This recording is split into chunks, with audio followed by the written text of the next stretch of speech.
제공해 주신 한국 불교 성철 스님 가르침 중심 관련 본문의 문맥과 고유한 어조를 그대로 살리면서 오탈자와 어색한 띄어쓰기, 문장 부호 및 일부 자막용어 콧방귀, 음악 등을 올바르고 정갈하게 교정하였습니다.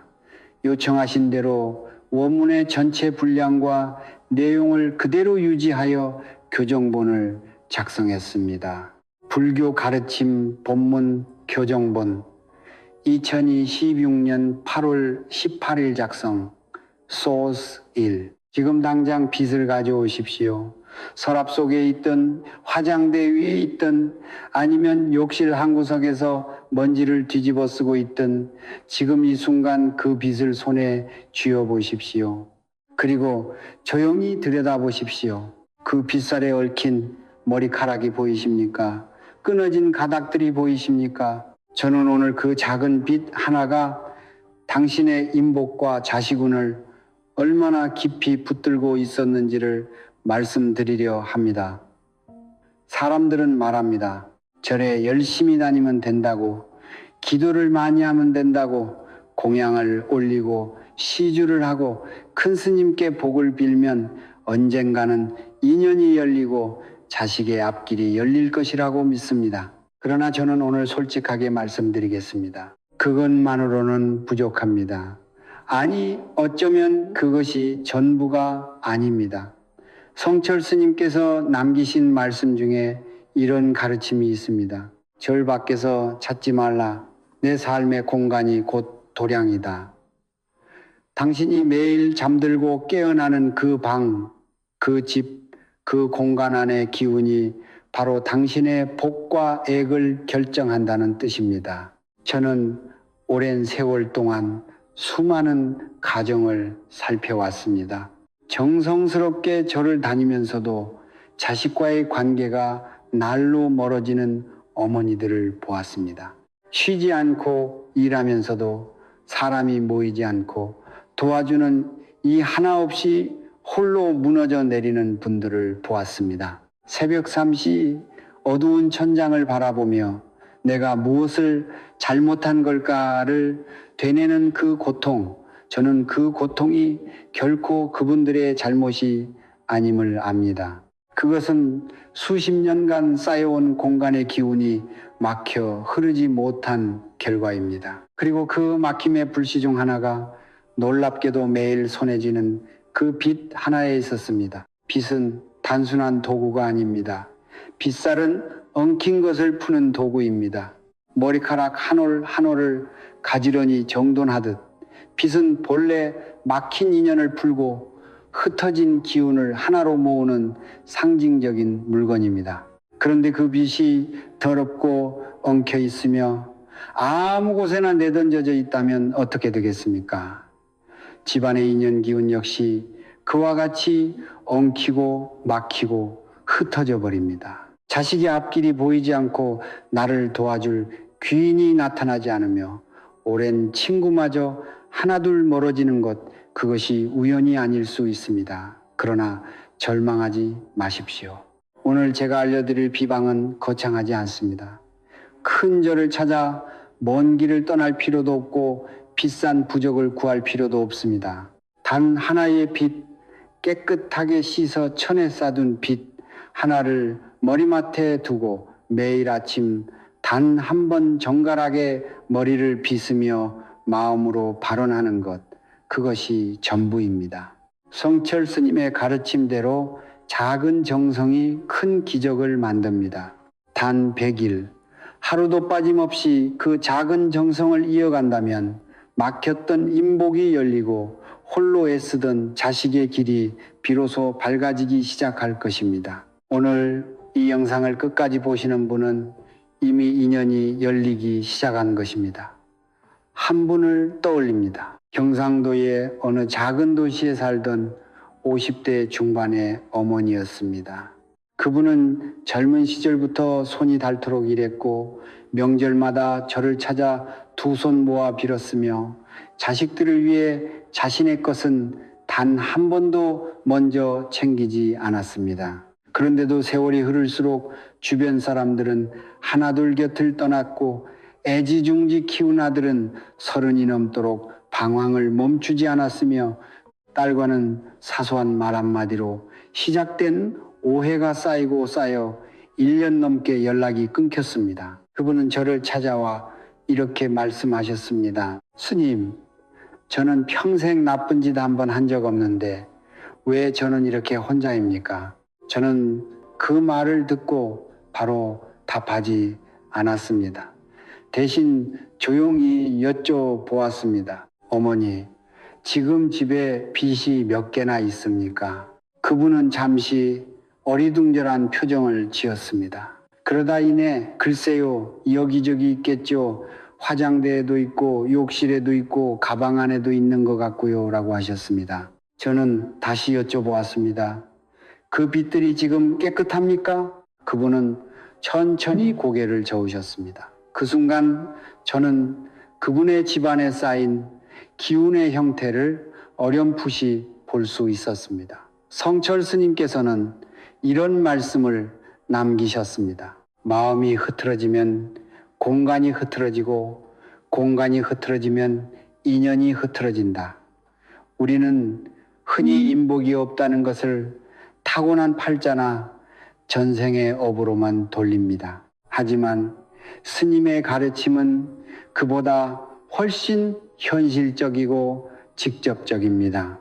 지금 당신이 살고 있는 공간의 기운, 매일 손에 닿는 물건들의 상태, 그리고 그것들을 대하는 당신의 마음가짐, 이 세 가지가 하나로 이어져 인연의 기운을 만들어낸다는 것입니다. 빚이 더럽고 엉겨 있다는 것은 단순히 위생의 문제가 아닙니다. 그것은 당신이 매일 아침 가장 먼저 손에 쥐는 물건이 이미 탁한 기운을 품고 있다는 뜻이며 그 탁기가 하루의 시작을 물들인다는 의미입니다. 인복이 막힌다는 것은 어떤 느낌입니까? 분명히 착하게 살고 있는데 나를 진심으로 챙겨주는 사람이 없고 어렵다고 손 내밀면 슬그머니 사라지는 사람들만 남으며 오래된 인연들마저 하나씩 끊어지는 그 느낌.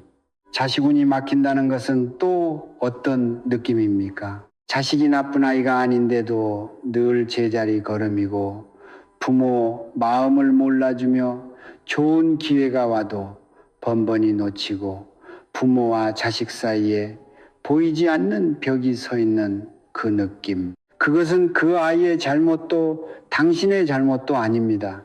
그것은 오랜 시간 집안의 기운이 막혀 순환하지 못한 결과입니다. 물이 고이면 썩듯이 기운도 흐르지 못하면 탁해집니다. 그리고 탁한 기운 속에서는 아무리 좋은 인연도 아무리 능력 있는 자식도 제 날개를 펼치지 못합니다. 저는 오랜 세월 동안 이 이치를 수없이 확인해 왔습니다. 집안의 기운이 탁해진 가정에는 반드시 공통점이 있었습니다. 물건들이 제자리를 잃고 오래된 것들이 정리되지 않은 채 쌓여 있으며 매일 손에 닿는 가장 작은 물건들이 방치되어 있었습니다. 빚도 그중 하나였습니다. 아무도 주목하지 않았기에, 아무도 그것이 문제라 생각하지 않았기에 수십 년간 조용히 집안의 인연 기운을 갉아먹고 있었던 것입니다. 당신이 지금 이 말을 듣고 마음 한편이 서늘해진다면 그것은 이미 당신 안에 변화하고자 하는 기운이 깨어나고 있다는 신호입니다. 그 기운을 놓치지 마십시오. 빚이라는 물건을 한번 깊이 생각해 보신 적 있으십니까? 우리는 매일 아침 아무 생각 없이 빗을 들고 머리를 빗습니다. 30초, 길어야 1분. 그리고는 아무 곳에나 내려놓고 잊어버립니다. 하지만 저는 오늘 이 빗이라는 물건이 품고 있는 깊은 상징을 말씀드리려 합니다. 성철 스님께서는 작은 것 속에 큰 이치가 있고 하찮아 보이는 것 속에 하늘의 뜻이 담겨 있다고 하셨습니다. 빗이 바로 그러한 물건입니다. 빗살을 보십시오. 가지런히 줄지어 선 수십 개의 살들이 한 방향을 향해 나란히 서 있습니다. 그 빗살이 하는 일이 무엇입니까? 엉키고 뒤엉킨 것을 한 올 한 올 풀어내는 것입니다. 억지로 잡아당기는 것이 아니라 결을 따라 천천히 가지런하게 정돈하는 것입니다. 인연이라는 것도 이와 같습니다. 인복이 막혔다는 것은 사람과 사람 사이의 기운이 엉겨 제대로 흐르지 못하는 상태입니다. 자식과의 관계가 틀어졌다는 것도 마찬가지입니다. 억지로 풀려고 할수록 더 단단히 엉키는 실처럼 마음이 급할수록 인연의 매듭은 더 조여듭니다. 빗이 머리카락을 대하듯 결을 따라 천천히 한 올씩 그렇게 풀어야 비로소 막힌 인연이 열립니다. 빗은 그 이치를 몸으로 가르쳐주는 물건입니다. 음양오행의 관점에서 보면 빗의 의미는 더욱 분명해집니다. 나무빗과 뿔빗은 목고 기운을 품고 있습니다. 목 기운은 오행 중 생명력과 성장 그리고 인연을 주관하는 기운입니다. 목은 화를 낳습니다. 목 기운이 강해지면 화 기운이 살아나고 화 기운은 곧 사람 사이의 온기와 정을 뜻합니다. 다시 말해 나무빗 하나를 정성스럽게 다루는 것은 집안의 목 기운을 살려 인연의 온기를 깨우는 행위입니다. 반대로 플라스틱 빗은 어떻습니까? 플라스틱은 자연의 기운을 품지 못합니다. 오히려 정전기를 일으켜 기운을 흐트러뜨립니다.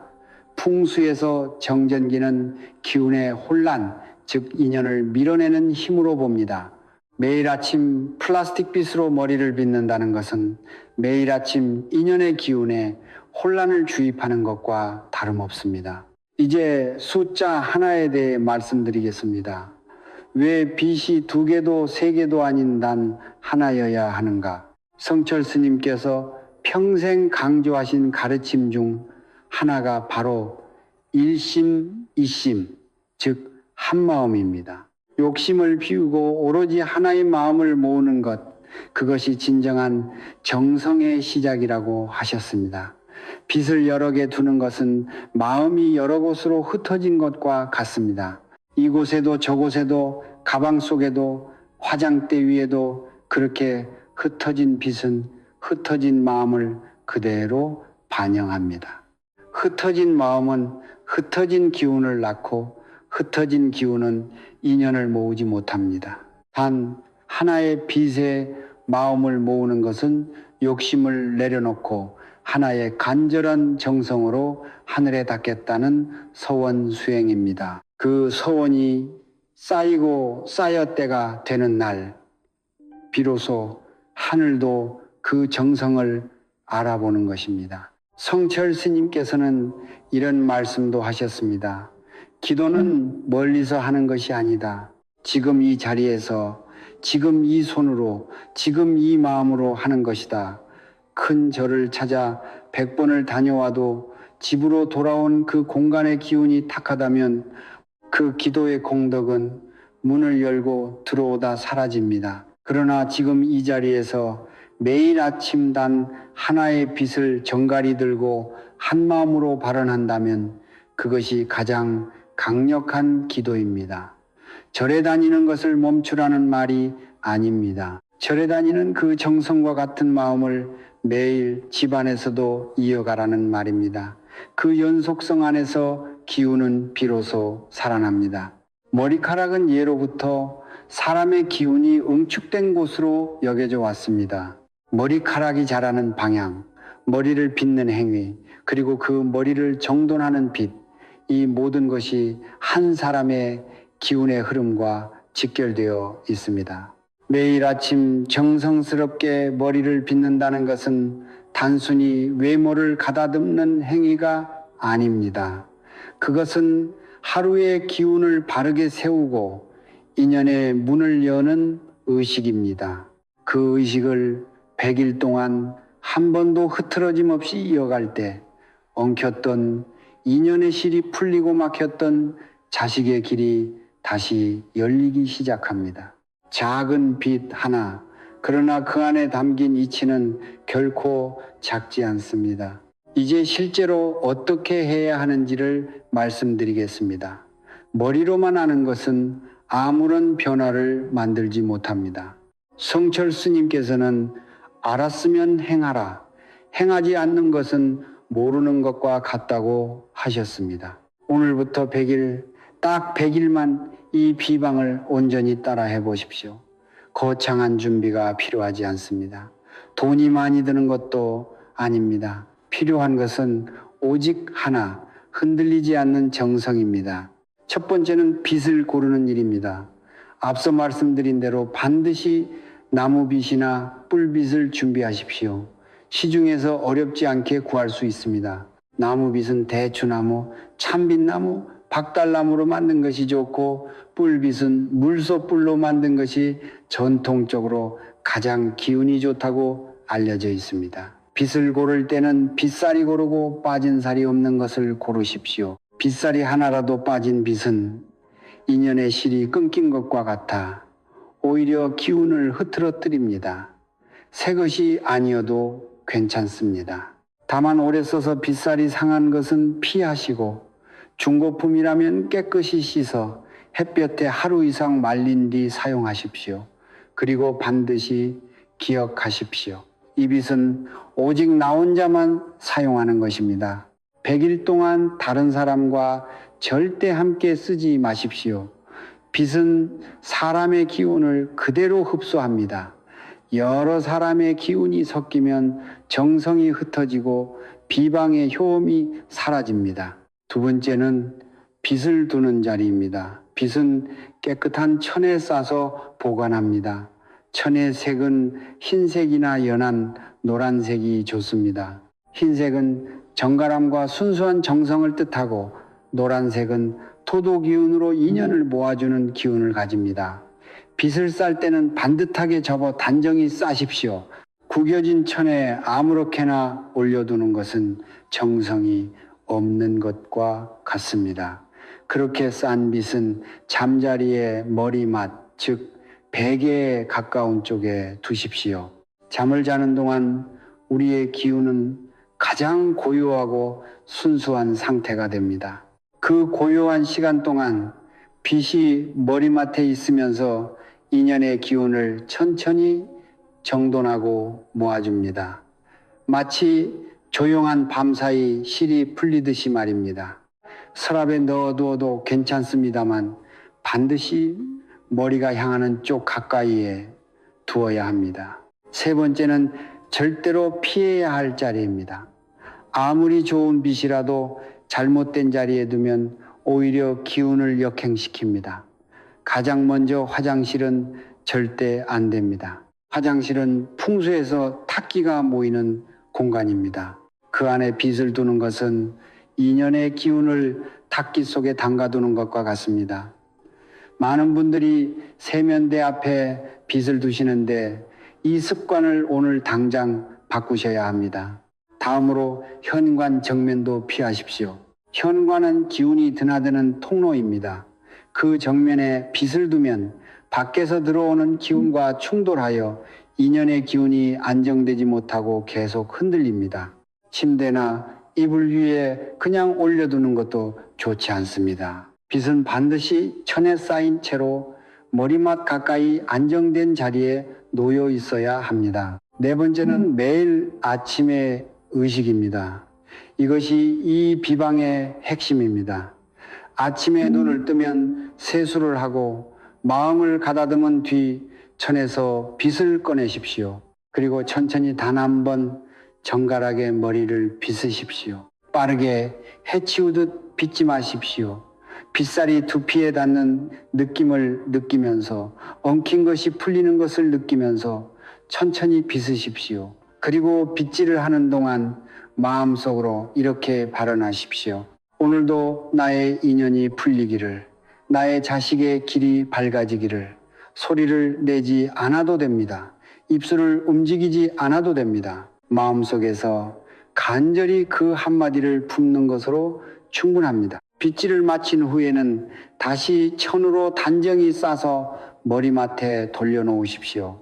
이 의식은 하루도 빠짐없이 100일 동안 이어져야 합니다. 여행을 가더라도 빛을 가지고 가십시오. 몸이 불편한 날에도 짧게라도 이 의식을 이어가십시오.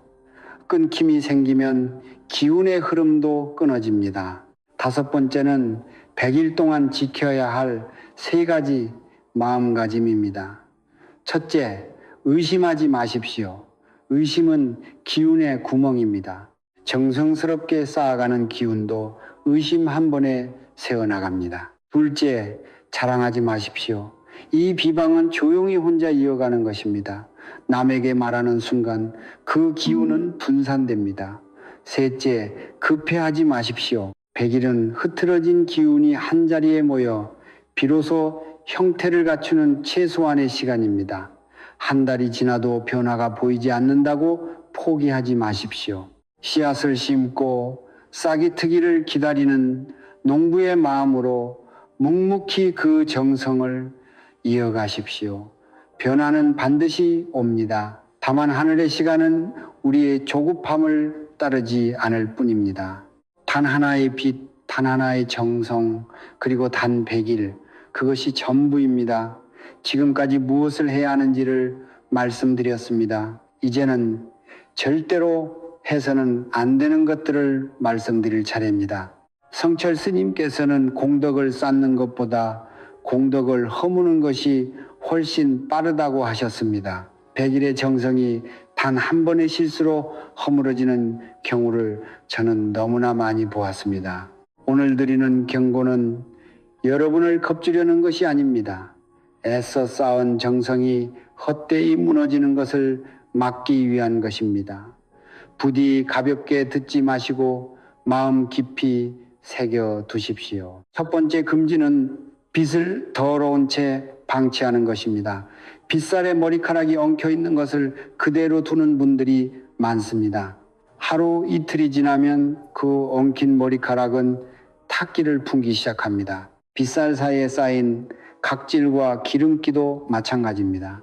그것들은 다음날 아침 빗질을 할 때 고스란히 두피와 머리카락을 타고 당신의 기운 속으로 스며들어 갑니다.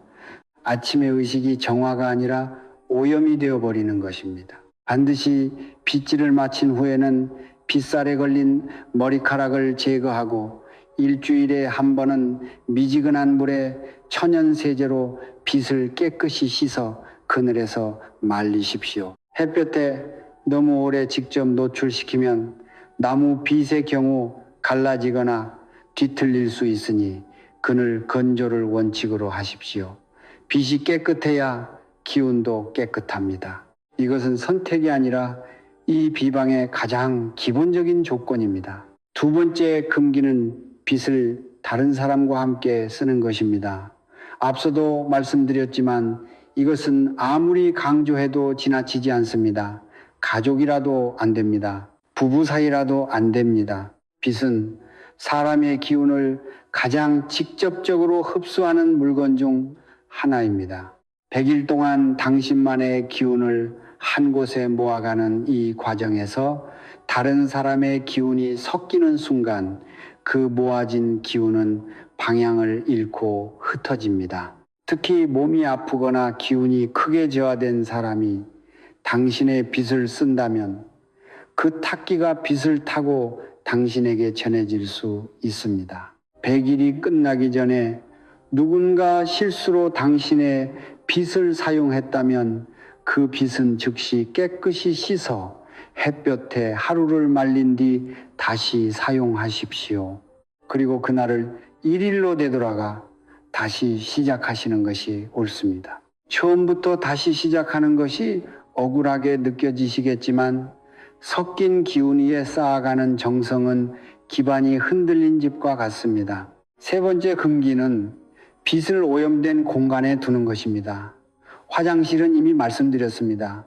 여기에 더해 쓰레기통 근처, 신발장이나 속, 오래되고 쓰지 않는 물건들이 쌓인 공간은 정체된 기운, 즉 고인 탁기의 온상입니다. 그 근처에 빗을 두는 것은 맑은 물을 흐린 물 옆에 두는 것과 같습니다. 시간이 지날수록 맑은 물이 흐려집니다.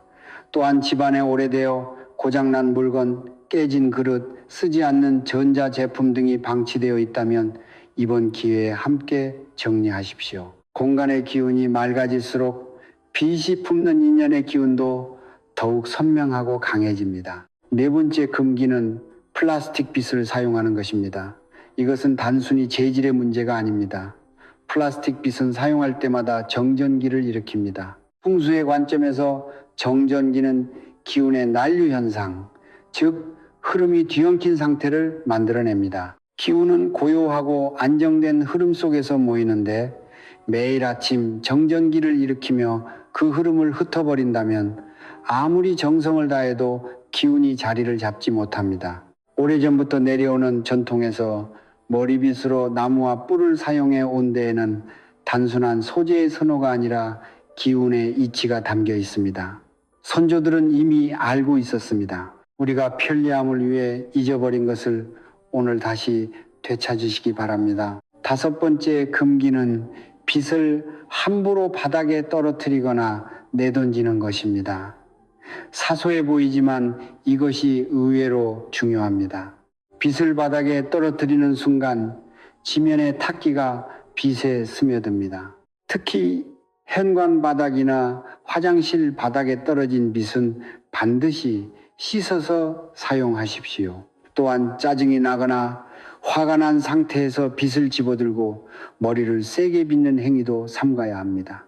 감정의 기운은 손을 타고 빗에 전해집니다. 분노와 조급함으로 빗질을 한다면 그 기운이 두피를 타고 몸 안으로 들어오고 인연의 기운은 오히려 더 단단히 엉켜버립니다.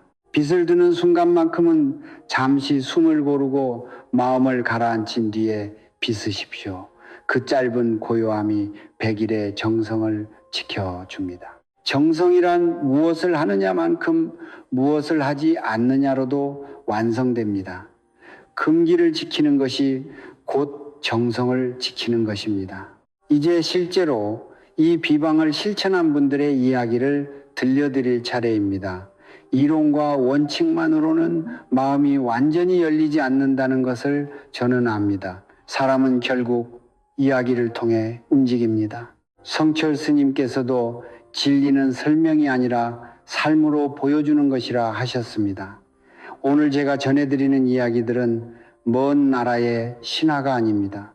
우리와 같은 언어를 쓰고 같은 밥을 먹고 같은 걱정을 안고 살아가는 평범한 분들의 이야기입니다. 첫 번째는 경기도에 사시는 60대 초반의 어머니 이야기입니다. 그분의 큰아들은 35살이 될 때까지 번듯한 직장 하나 잡지 못하고 집과 밖을 떠돌았습니다.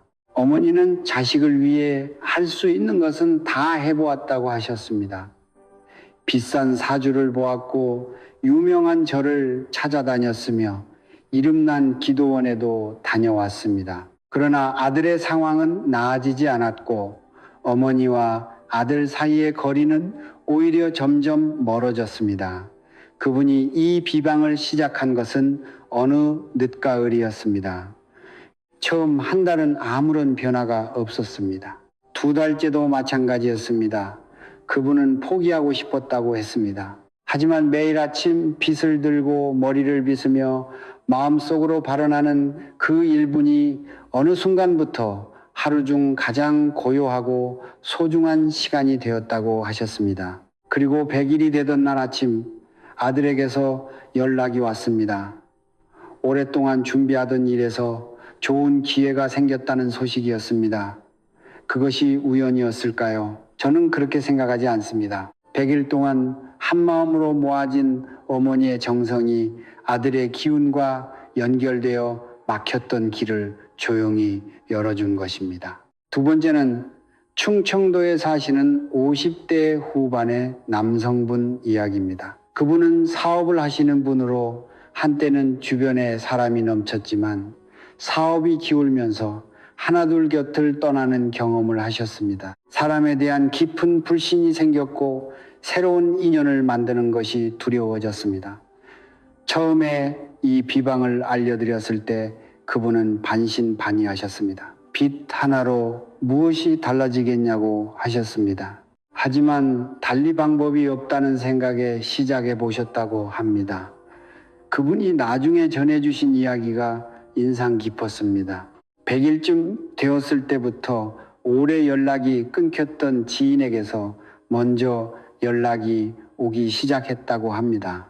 처음에는 한두 명이더니 100일이 가까워지면서 예상치 못한 곳에서 새로운 사업의 실마리가 생겼습니다. 그분은 이렇게 말씀하셨습니다. 빛이 달라진 게 아니라 제가 달라진 것 같습니다. 매일 아침 그 1분 동안 처음으로 제 마음을 들여다보게 되었습니다. 그 말이 이 비방의 본질을 정확히 짚은 것이라고 저는 생각합니다. 세 번째는 서울에 사시는 40대 후반의 어머니 이야기입니다. 딸과의 관계가 오랫동안 단절되어 있던 분이셨습니다. 딸이 결혼하면서 사위와의 갈등이 생겼고 그것이 어머니와 딸 사이의 균열로 이어져 3년 가까이 명절에도 보지 못하는 상황이 계속되었습니다. 그분은 이 비방을 시작하면서 한 가지를 더 하셨습니다. 매일 아침 빗질을 하며 발언할 때 딸에 대한 서운함과 원망을 마음속에서 하나씩 내려놓는 연습을 함께 하셨다고 합니다. 처음에는 쉽지 않았다고 하셨습니다. 내려놓으려 할수록 오히려 감정이 더 올라왔다고 하셨습니다. 하지만 날이 거듭될수록 그 감정들이 조금씩 옅어지는 것을 느끼셨습니다. 70일쯤 되던 날 딸에게서 짧은 문자가 왔습니다. 별 내용 없는 일상적인 문자였지만 3년 만에 처음으로 딸이 먼저 연락을 해온 것이었습니다. 그분은 그 문자를 받고 한참을 우셨다고 했습니다. 100일이 끝날 무렵에는 딸과 함께 식사를 하게 되었고 오랫동안 얼어붙었던 관계가 조금씩 녹기 시작했습니다. 이 세 가지 이야기에는 공통점이 있습니다. 변화는 바깥에서 먼저 온 것이 아니었습니다. 매일 아침 단 하나의 빗을 들고 마음을 모으는 그 시간 동안 그분들 자신이 먼저 달라졌습니다. 인연은 밖에서 끌어당기는 것이 아닙니다. 내 안의 기운이 맑아지고 고요해질 때 그에 걸맞은 인연이 자연스럽게 흘러 들어오는 것입니다. 부처님께서 모든 것은 마음에서 비롯된다고 하신 말씀이 바로 이것입니다.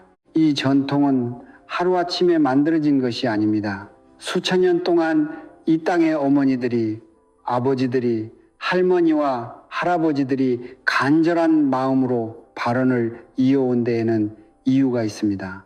흩어진 기운은 하루 이틀로 모이지 않습니다.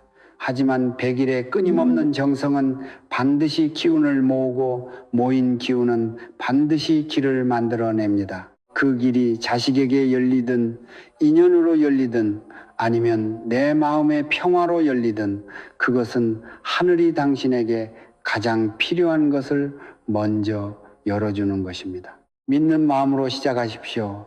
그것으로 충분합니다. 오늘 이 영상을 끝까지 함께 해주신 여러분께 먼저 깊은 감사를 드립니다. 끝까지 듣는다는 것은 이미 변화를 향한 마음이 열려 있다는 뜻입니다. 그 열린 마음 자체가 이미 인연의 문이 열리기 시작했다는 신호입니다. 오늘 저는 여러분과 함께 빛 하나에 담긴 깊은 이치를 나누었습니다. 그러나 이 모든 이야기의 끝에서 제가 진정으로 전하고 싶은 것은 빛에 관한 것이 아닙니다. 그것은 바로 정성이라는 두 글자입니다. 성철 스님께서 평생을 통해 가르치신 것의 핵심은 하나였습니다.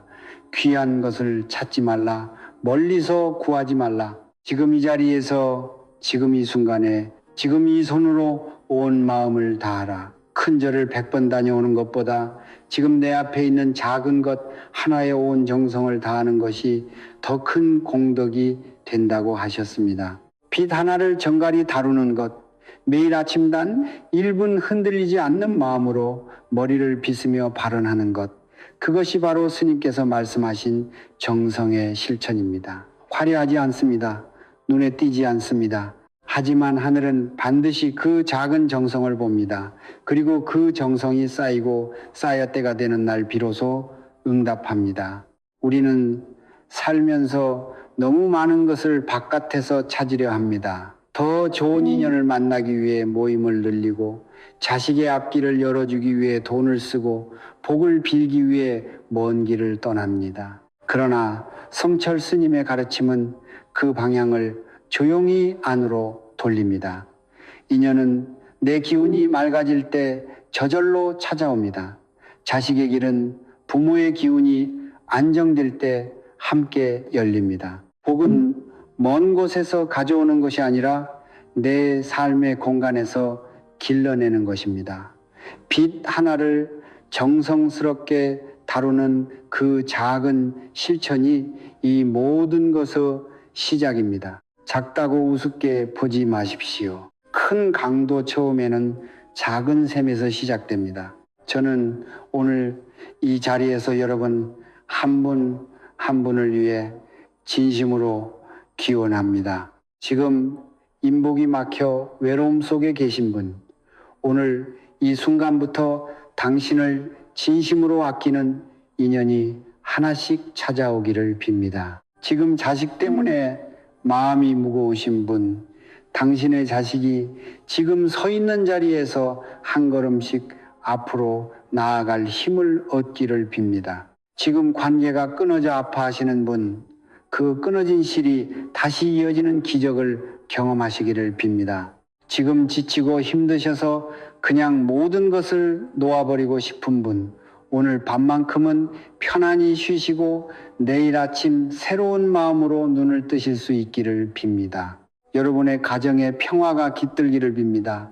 여러분의 자식들이 각자의 자리에서 꽃을 피우기를 빕니다. 여러분의 남은 삶이 좋은 사람들로 가득 채워지기를 빕니다.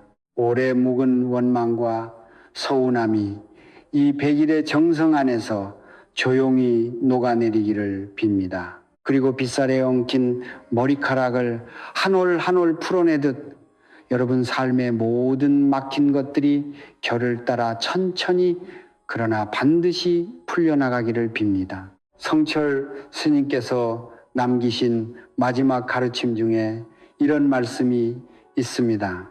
자기를 바로 봅시다. 자기는 원래 부족하여 무엇 하나 부족함이 없습니다. 여러분은 이미 충분합니다. 이미 복을 받을 자격이 있습니다. 다만 그 복이 흘러 들어올 길이 잠시 막혀 있었을 뿐입니다. 오늘 이 작은 빛 하나로 그 길을 다시 여십시오. 100일 뒤 여러분의 삶이 오늘과 다를 것이라고 저는 믿습니다. 아니, 확신합니다. 성불하십시오. 모든 인연이 화합하고 모든 자식이 제 길을 찾으며 모든 가정에 웃음이 끊이지 않기를 두 손 모아 깊이 축원드립니다. 여러분, 오늘 이 영상을 끝까지 함께 해주셨음 그 자체로 이미 하나의 인연이 맺어진 것입니다. 저는 이 자리에서 여러분께 한 가지를 부탁드리려 합니다. 거창한 것이 아닙니다. 돈이 드는 것도 아닙니다. 하지만 이 작은 행동 하나가 여러분의 100일 정성의 날개를 달아줄 것이라고 저는 믿습니다. 지금 이 순간 화면 아래에 있는 구독 버튼과 좋아요 버튼을 눌러주십시오. 많은 분들이 그것을 단순한 클릭이라고 생각하십니다. 하지만 저는 그것을 다르게 봅니다. 구독과 좋아요는 이 가르침을 내 삶 안으로 받아들이겠다는 마음의 표현입니다. 좋은 것을 받았을 때 감사함을 표현하는 것, 그것이 바로 공덕의 시작입니다. 성철 스님께서는 받은 것에 감사할 줄 아는 사람에게 하늘은 더 많은 것을 준다고 하셨습니다. 구독과 좋아요는 그 감사의 첫 번째 표현입니다. 그리고 그 작은 감사가 여러분의 100일 정성과 함께 쌓여 인복과 자식운을 여는 또 하나의 열쇠가 될 것입니다. 이제 댓글창을 열어주십시오. 그리고 오늘부터 100일 뒤 여러분의 삶이 어떻게 변해 있을지를 이미 이루어진 것처럼 적어 주십시오. 소원이 아니라 확신으로 적으십시오. 바람이 아니라 선언으로 적으십시오. 예를 들어 이렇게 적으시면 됩니다. 우리 아이가 드디어 자신의 길을 찾았습니다. 오랫동안 멀어졌던 소중한 사람과 다시 연결되었습니다. 나를 진심으로 아껴주는 귀인이 내 곁에 나타났습니다. 우리 가정에 오랜만에 웃음이 돌아왔습니다. 말에는 기운이 있습니다. 적은 글자에도 기운이 있습니다. 이미 이루어진 것처럼 쓰인 그 한 문장이 여러분의 기운을 그 방향으로 정렬시키기 시작합니다. 하늘은 그 확신의 기운을 읽고 응답합니다. 두려워하지 마시고 부끄러워하지 마시고 오늘 바로 적어 주십시오.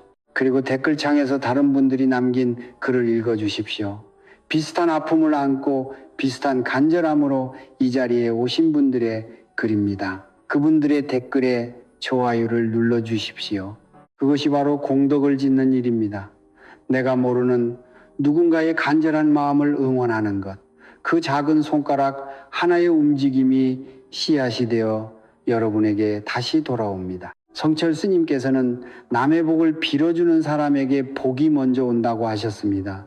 댓글의 좋아요 하나가 그 가르침을 실천하는 가장 쉬운 방법입니다. 오늘 이 영상을 보신 모든 분들이 서로의 인연이 되어 함께 기운을 모아간다면 그 모인 기운은 한 사람 한 사람의 정성보다 훨씬 크고 강해집니다. 마지막으로 한 가지만 더 부탁드립니다. 지금 여러분의 주변에 인복이 막혀 힘들어 하시는 분이 계십니까? 자식 때문에 밤잠을 못 이루는 어머니가 계십니까? 오랫동안 관계가 끊어져 마음이 아픈 분이 계십니까? 그분들에게 이 영상을 보내주십시오. 카카오톡으로, 문자로 혹은 조용히 링크 하나를 전해주십시오. 말 한마디 없이 링크만 보내도 됩니다. 받는 분은 압니다. 나를 생각해주는 사람이 있다는 것을. 그 마음이 전해지는 순간 보내는 분과 받는 분 모두의 인연 기운이 함께 열립니다. 나눔은 줄어드는 것이 아닙니다. 나눌수록 커지는 것이 복의 이치입니다. 오늘 이 자리에서 여러분과 함께한 이 시간이 저에게도 큰 공덕이었습니다. 여러분의 간절한 마음이 하늘에 닿기를, 여러분의 백일 정성이 반드시 응답받기를, 그리고 이 영상이 인연이 되어 여러분의 삶에 작지만 확실한 빛 하나를 밝혀주기를 두 손 모압입니다. 단 하나의 빛, 단 하나의 정성, 단 100일, 그것으로 충분합니다. 오늘부터 시작하십시오. 성불하십시오.